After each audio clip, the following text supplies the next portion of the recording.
আসসালামু আলাইকুম রহমতুল্লাহি ওয়া বারাকাতুহু।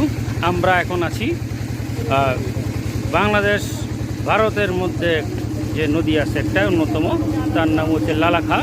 এটার পানির রং পরিবর্তন করে ক্ষণে ক্ষণে।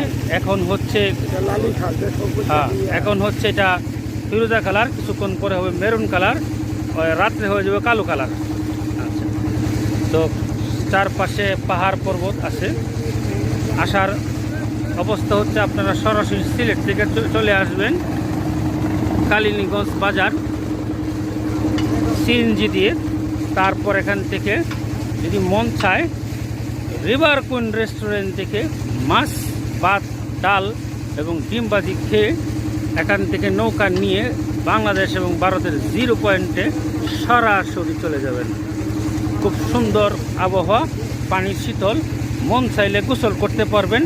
গোসল করার জন্য আপনারা পুরাতন কাপড় নিয়ে আসবেন, আইসা গোসল কইরা শরীর মুইসা এই কাপড় ফালাই দিয়ে যাবেন। যা কোনো দরকার নেই সাথে করে ভিজা কাপড় নেওয়ার।